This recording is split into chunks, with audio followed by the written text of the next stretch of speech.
Professor, existe comprovações documentais de que o Adventismo no sétimo dia cria anteriormente que Jesus ele tinha uma natureza pecaminosa? Aqui, esse livro é um livro interessante. Os bíblicos, doutrinas fundamentais das Escrituras Sagradas. Está aqui. Pode ver aí na sua casa. Está aqui. Dá uma olhada. Mostra aqui a editora, ó, do lado da lombada. Sim, na lombada. Adventista. Casa Publicadora. Exatamente. Casa Publicadora. Então aqui não é livro de nenhuma igreja. É obra adventista. Tem, na página 140 desse livro, no texto Vida Sem Pecado, né? Ele está falando de Jesus, Vida Sem Pecado, é o título aqui. No tópico 6, até que ponto partilhou Jesus de nossa humanidade comum? Essa é a pergunta. E aí ele cita Hebreus 2,17. Pelo que convinha que em tudo fosse semelhante aos irmãos, para ser misericordioso e fiel, sumo sacerdote naquilo que é de Deus, para expiar os pecados do povo. Hebreus 2,17. Então, pronto. A partir desse texto, olha o que ele explica. Em sua humanidade, Cristo participou de nossa natureza pecaminosa caída. Senão, não seria, então, em tudo semelhante aos irmãos, mas seria como nós, em tudo. Tentado, não venceria como temos de vencer, e não seria, portanto, o completo e perfeito Salvador que o homem necessita e deve ter para ser salvo. A ideia de que Cristo nasceu de uma mãe imaculada ou isenta de pecado, sem herdar tendência para pecar, e por isso não pecou, põe-no à parte do domínio de um mundo caído, e do próprio lugar onde é necessário o auxílio. De sua parte humana, Cristo herdou exatamente o que herda todo filho de Adão, uma natureza pecaminosa. E aí ele continua, né? Do lado divino, desde a sua própria concepção, foi gerado. Então, nessa obra adventista, a Casa Publicadora Brasileira, né? Ela é uma tradução do Otto Reis, em português, de 87, os adventistas admitem que Jesus tem uma natureza pecaminosa, né, caída, porque se Jesus não tivesse uma natureza pecaminosa caída, como é que ele poderia ser o nosso Redentor no sentido de ser como nós, ou ter assumido a nossa natureza, né? Esse aqui é um outro livro, A Humanidade de Cristo, né? Ellen White, A Humanidade de Cristo. Vou mostrar aqui para quem está em casa, Ellen White e A Humanidade de Cristo. Este livro também publicado pelos próprios adventistas. E aí o que ele faz aqui, né? Do Woodrow Wilson. Cristo veio ao mundo com a natureza de Adão antes e depois da queda? É uma pergunta que ele faz, né? Com a natureza de Adão antes ou depois da queda. É a pergunta que ele faz parece interagir com esse tipo de pensamento que está aqui. Nos estudos bíblicos. Nos estudos bíblicos. E aí, Cristo realmente pode se identificar conosco?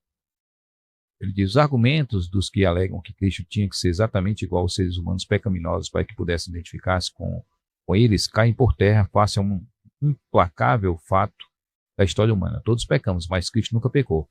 Pense nisso por um momento. Quer dizer, aqui ele vai contra o que está na outra literatura. E ele vai tentar fazer uma defesa, né? Se Cristo tivesse sido enganado pelas tentações de Satanás, página 146, e houvesse exercido o seu poder miraculoso para livrar-se de alguma dificuldade, ele teria rompido o contrato feito com seu pai, de ser alguém provado em lugar da raça. Foi tão difícil para ele manter o nível de humanidade como é difícil para o homem elevar-se acima do nível baixo da sua natureza depravada e ser co-participante da natureza divina. Em Cristo foram unidas as naturezas, humana e divina. Esse livro é todo enxertos de textos de Ellen White. Ao tomar a natureza humana, Cristo ficou apto para entender a natureza das provações do homem, todas as tentações com as quais é assediado. Tá? Foi por ordem de Deus que Cristo levou sobre si a forma e a natureza do homem caído, para que ele pudesse ser aperfeiçoado através do sofrimento. Ele mesmo suportou as tentações de Satanás para que pudesse entender como socorrer os que são tentados. Deixa eu só ver. A identidade de Cristo como um homem, A identidade de Cristo com o homem será sempre o poder da sua influência. Ele tornou-se osso de nossos ossos e carne de nossa carne. Ele poderia ter se afastado dos seres caídos. Ele poderia ter tratado como os pecadores merecem ser tratados. Enfim, essa obra aqui, ele tornou-se sujeito à tentação, colocando em perigo seus atributos divinos. Essa é uma afirmação de Ellen White, de 1900, que é muito forte. Ele tornou-se sujeito à tentação, colocando em perigo os seus atributos divinos. Então, haveria uma possibilidade de fracassar sua missão? Essa é uma pergunta que a gente deve fazer. Porque e essa não é apenas uma citação comum de Ellen White, né? Os adventistas eles sempre especularam muito sobre isso. Haveria uma possibilidade de Jesus fracassar na sua missão? Eu acho que acreditar num Deus onisciente fracassaria em sua missão. Que fracassaria na sua missão é difícil você manter. Já pensou, meu amigo? Todo mundo lá no céu, o próprio Pai pensando. Será que vai dar certo? Será que vai concluir? Então, nós sempre tivemos é óbvio, eu acho que uma das doutrinas mais complexas do cristianismo, não importa de que lugar esse cristianismo seja, é a doutrina da Trindade. Porque ela abrange todos os pontos da teologia, da cristologia, da teontologia, tudo, abrange tudo. Então, você percebe que Jesus sempre foi um assunto muito difícil. Os evangelistas mesmo, eles não entraram em alguns detalhes. O evangelho fala que Jesus sofre, que Jesus sente dor, que Jesus se compadece, que Jesus se irrita, que Jesus...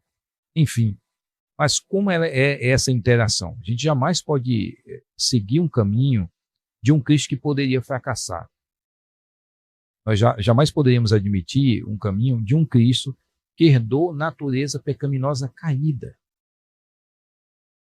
Então, um momento, a Igreja Adventista, é óbvio, né, que existem discussões. Essa revista, Parousia, é uma revista teológica adventista. Né, a natureza de Cristo, Parousia. Está aqui. Tá. Conhecido, né?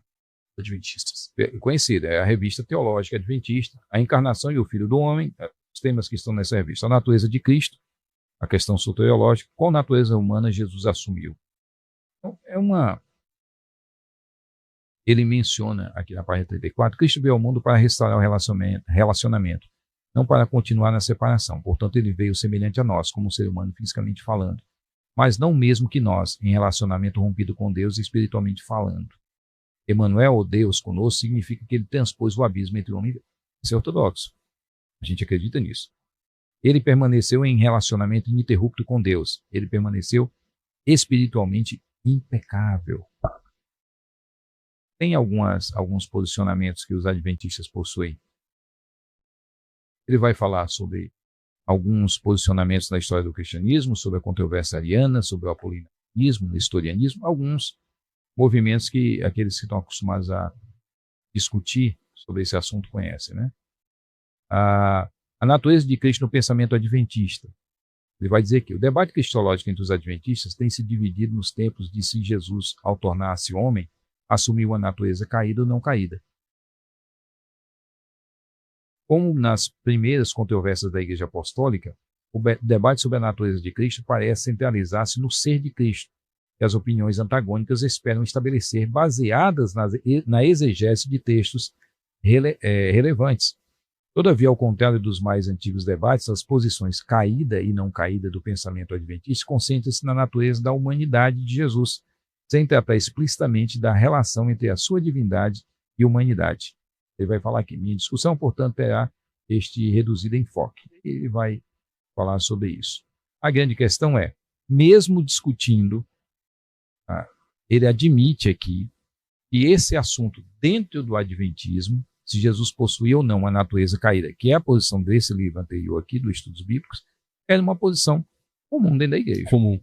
Ele não rejeita, ele não diz que não era. Até porque os adventistas, historicamente, sempre tiveram dificuldade, durante muito tempo, né? Os adventistas eles não criam na Trindade, a igreja adventista não cria na Trindade. Aliás, esse livro é do George Knight. George Knight Busca de identidade. Busca de identidade. Desenvolvimento das doutrinas adventistas. Está aqui. O George Knight, nesse livro, né, ele é um grande historiador adventista, e logo no começo dessa obra, ele faz a natureza dinâmica da verdade presente. É interessante, as testemunhas de Jeová, se você já conversou com a TJ, você vê a testemunha de Jeová, ela diz assim, ela cita o texto de Provérbios, que diz, a vereda do justo é como a luz da aurora que vai brilhando mais e mais até o dia ser firmemente estabelecido. E aí eles falam o seguinte, tá vendo? A verdade de Deus, ela é dinâmica, é estática. Ou seja, o que é verdade hoje pode mudar amanhã. Ela é dinâmica. Então, por isso que você encontra tantas contradições nos escritos das Testemunhas de Jeová. Quem coleciona material das Testemunhas de Jeová, né, se você pegar sentinelas de décadas e décadas de distância, você vai encontrando ali mudanças, né, significativas na concepção deles.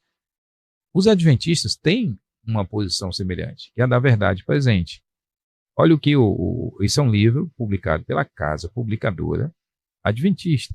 Ele vai dizer, a maioria dos fundadores do adventismo do sétimo dia não poderiam unir-se à igreja hoje, se tivessem de concordar com as 27 crenças fundamentais da denominação. Hoje já são mais de 27. Para ser mais específico, eles não poderiam aceitar a crença número 2, que trata da doutrina da Trindade. Para Joseph Bates, a Trindade era uma doutrina antibíblica. Joseph Bates foi um dos fundadores da Igreja Adventista. É ele que vai, influenciado por uma jovem, né, batista do sétimo dia, ele que vai trazer essa questão da guarda do sábado, o adventismo. Ele vai dizer, então ele não cria na Trindade. A Trindade era uma doutrina antibíblica. A Trindade não era uma doutrina bíblica, ou seja, se a Trindade não era bíblica, aí eu não tenho como pensar na doutrina da Trindade sem pensar obviamente nas três pessoas, né? Então, que tipo de cristologia o Bates tinha? Que tipo de visão sobre Jesus ele tinha? Que Jesus era divino, com a mesma natureza do Pai, um Cristo inferior? Porque durante muito tempo a igreja adventista foi ariana. E aí ele continua aqui. Para Tiago White, lembrar que Tiago White é o marido de Ellen White. Tiago White. Ela não passava de um antigo absurdo trinitariano. Ou seja, o adventismo já negou a doutrina da Trindade. Da Trindade. Aí ele continua. Para M. Cornell, era um fruto da grande apostasia, junto com doutrinas falsas, como a observância do domingo e a imortalidade da alma. Semelhantemente, a maioria dos fundadores do Adventismo do sétimo dia teria dificuldade em aceitar a crença fundamental 4, que afirma a eternidade e a divindade de Jesus. Para John N. Andrews, o Filho de Deus teve Deus por Pai em algum ponto da eternidade passada no princípio dos dias. E J. Wegener, do alto da sua popularidade alcançada em 1888 em Minneapolis, escreveu em 1890 que houve um tempo em que Cristo procedeu e emanou de Deus, tempo tão recuado nos dias da eternidade que para a compreensão finita é como se fosse desde o início, ou como se fosse, aliás, como se fosse sem início, como se fosse, não que era. O Lee Smith, por exemplo, não apenas negava a trindade e a eternidade do Filho, a exemplo de muitos de seus irmãos de fé, mas também, como eles, retratava o Espírito Santo como aquela divina e misteriosa emanação pela qual eles, o Pai e o Filho, levam avante a sua grande e infinita obra. É o mesmo conceito das testemunhas de Jeová. Uma forçativa. A pneumatologia. O mesmo conceito. Não tem o que mudar aqui. Outras crenças que eles mantinham em comum com a maior parte dos adventistas durante o final da década de 1840, começo da década de 1850, era que o sábado começa às 18 horas da sexta-feira e vai até às 18. Então ele vai mostrar algumas outras questões aqui. Ou seja, um livro adventista, né, de um escritor adventista, George Knight, onde ele afirma que a igreja adventista não cria a Trindade, ela simplesmente não defendia uma doutrina trinitariana, e por isso que a gente vê nesses outros escritos resquícios, Juliano,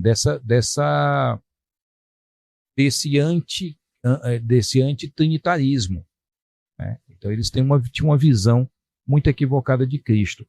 E não só, obviamente, todo mundo que tem uma visão equivocada de Jesus, isso vai repercutir naturalmente na obra de Cristo. Você pode olhar, qualquer movimento que tem uma visão errada de quem é Cristo, vai ter como consequência, um corolário, vai ser exatamente deturpar o que era a mensagem de Jesus. E aí nós vamos pensar o seguinte, nesse período eles vão dizer, mas nesse período ainda não existia a igreja adventista.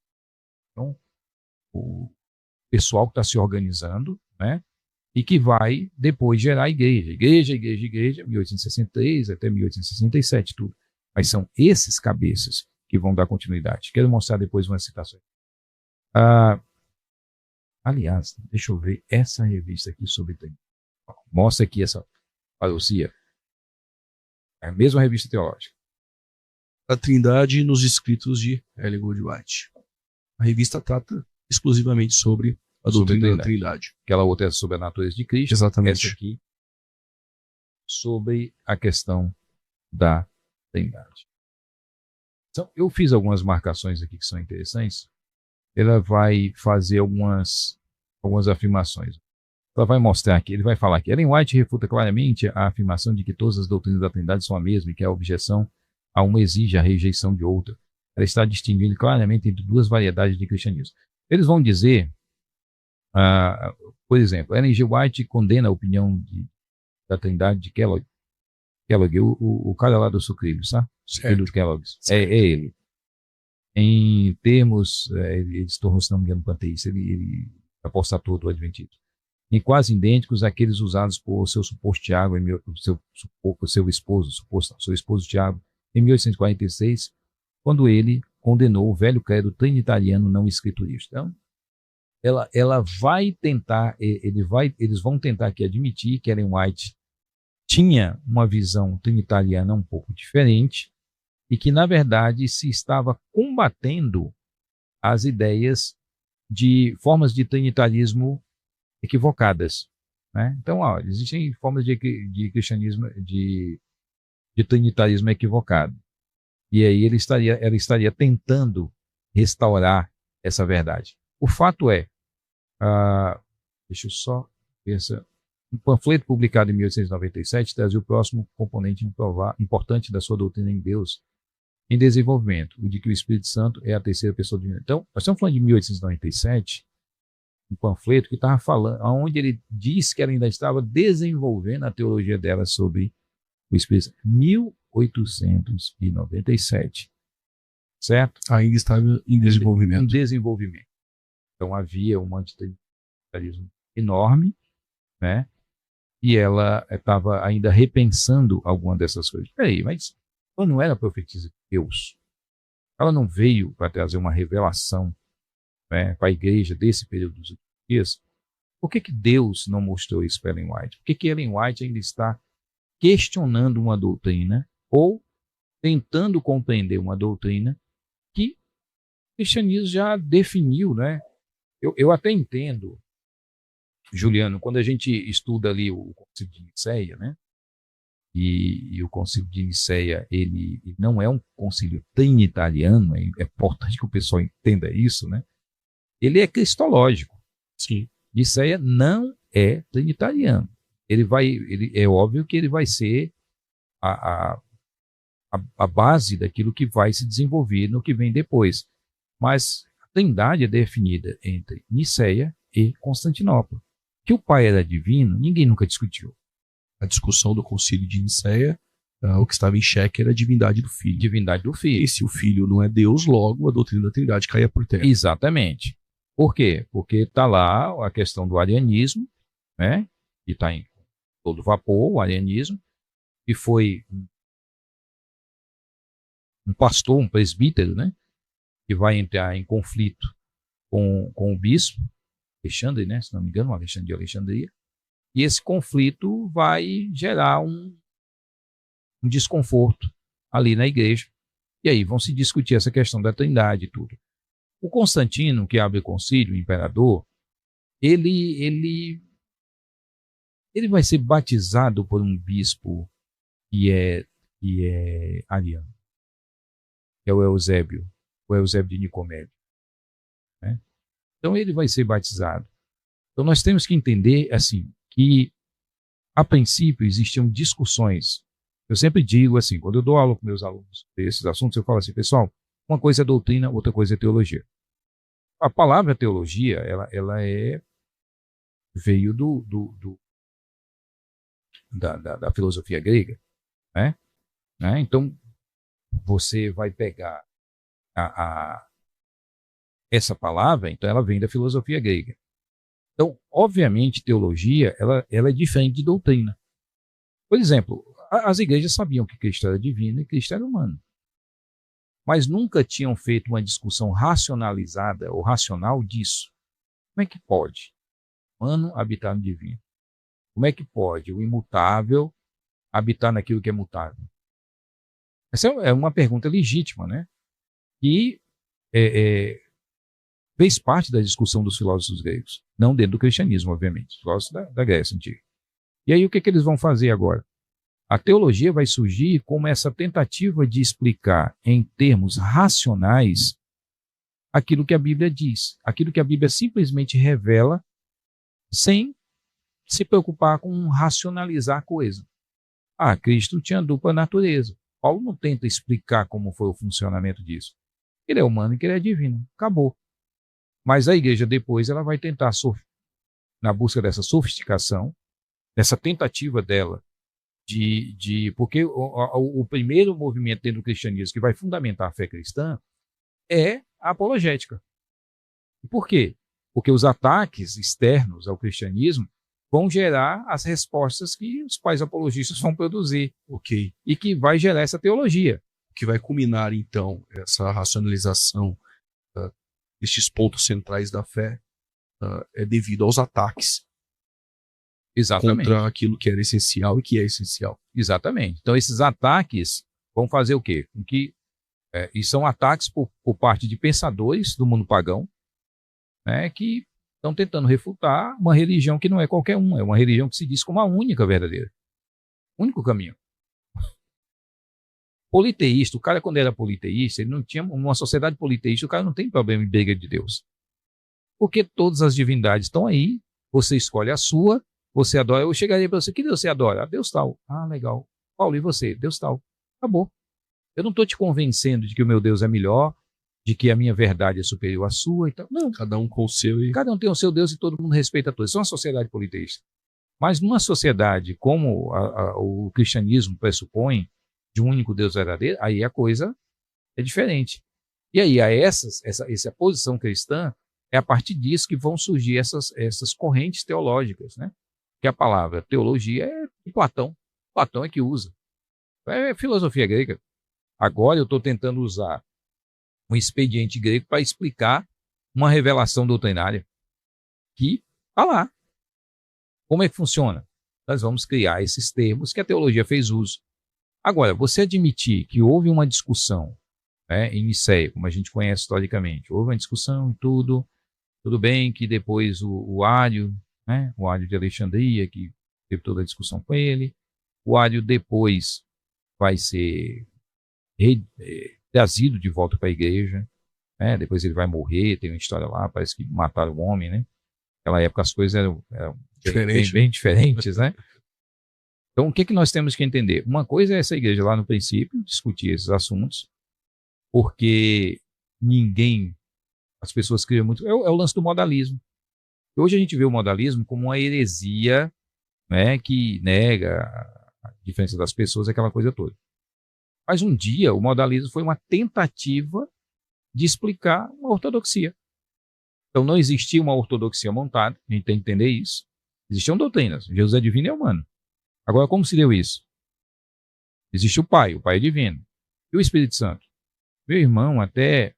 Então não havia, pastor, perdoe cortá-lo, então não havia uma desonestidade ou algo satânico por detrás. Era uma honestidade de como resolver a questão. Exatamente. E aí surgiu modalismo, nestorianismo, apolinarismo, enfim. São discussões. São discussões. A história do Nestor... São tentativas. São tentativas. Por quê? Porque hoje é fácil, meu filho. Você pega um livro de teologia e você tem tudo explicado ali. Definição, tal. Então hoje é fácil. Naquela época não existiam as definições. As definições estão sendo criadas. Então, o que é que nós estamos tentando fundamentar? Olha, existe um Cristo que se revelou. Esse Cristo ele é humano e divino. As Escrituras dizem isso, a tradição diz isso. Mas como se deu essa união? E aí se abrem todas essas discussões. E essas questões, né, elas vão estar, em alguns momentos, compreendidas de forma mais clara, mas são várias questões colocadas sobre a mesa. O modalismo foi uma tentativa sofisticada de fazer isso. Hoje a gente olha o modalismo depois e diz assim, não, mas pode, né, confundir. Quando uma pessoa diz assim, uma vez um rapaz foi adventista, né, que eu ajudei, ele está até em Portugal, e a gente conversando, ele falou para mim, pastor, eu tenho dificuldade de acreditar na Trindade e tal. E eu falei para ele, rapaz, o que você faz? Não vai pela minha opinião, não vai pela opinião de ninguém. Faz só o seguinte, lê o Evangelho de João com bem calmo. Todas as vezes que Jesus fala da missão dele, fala da missão do Pai. Dá uma olhadinha quando Jesus se relaciona ou menciona o Pai. Quando ele fala acerca do Pai, quando ele fala o que o Pai fala acerca dele. Dá uma olhada nisso.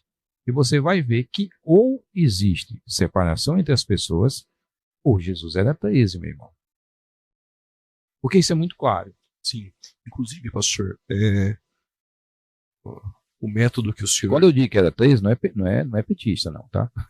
Não é petista, não. O método que o senhor usou do Evangelho de João para o nosso irmão é realmente a melhor maneira. Acredito que ninguém lendo a Bíblia com lentes teológicas, ele se torna unicista. Fica muito claro a distinção de pessoas, o relacionamento do filho falando com o pai. Caso contrário, o senhor bem colocou, o filho teria algum problema psíquico, falando sozinho, um gravador lá em cima e respondendo. João, o começo do Evangelho de João, o princípio era o verbo estava com Deus. Mas como é que eu posso estar comigo mesmo? O texto é claro, no princípio era o verbo ele estava com Deus. Aí quando você diz, eu estava com fulano, você fala, eu estava comigo mesmo. Olha, eu estava aqui comigo mesmo. É verdade. Pastor, no desdobramento na história, a doutrina da Trindade hoje, claramente ortodoxa. O Adventismo no sétimo dia feriu essa ortodoxia. Jesus tem uma natureza pecaminosa e também nós lemos aqui juntos obras que realmente atestam que a doutrina da Trindade é uma doutrina ou pagã, satânica e não bíblica. Hoje o Adventismo ele mudou esse pensamento ou ainda está em seu desdobramento, desenvolvimento, como estava Ellen White aí já numa fase em que o Adventismo já tinha se formalizado como igreja, né? Esse processo, ele não se deu lá no século IV, ele se deu no século XIX, no século XX. Né? No século XX, a Igreja Adventista está discutindo ainda sobre essa representação de Jesus. Agora, pessoal, vamos ser sinceros, eu digo sempre isso, né? A gente está aqui, Juliano, ninguém está aqui para defender a igreja. Você tem uma igreja que você se congrega, você tem um grupo de irmãos com quem você se relaciona, eu também, mas ninguém está falando disso aqui. Nós estamos falando de doutrinas que qualquer grupo ortodoxo, né, quando essa ortodoxia é montada, qualquer grupo ortodoxo a mantém. Não importa se é uma fé no Oriente, no Ocidente, não importa se é a igreja síria, né, a igreja copta, a igreja ortodoxa grega, não importa. Todas essas igrejas, a católica romana, todas elas vão ter uma doutrina da Trindade que lhe é comum.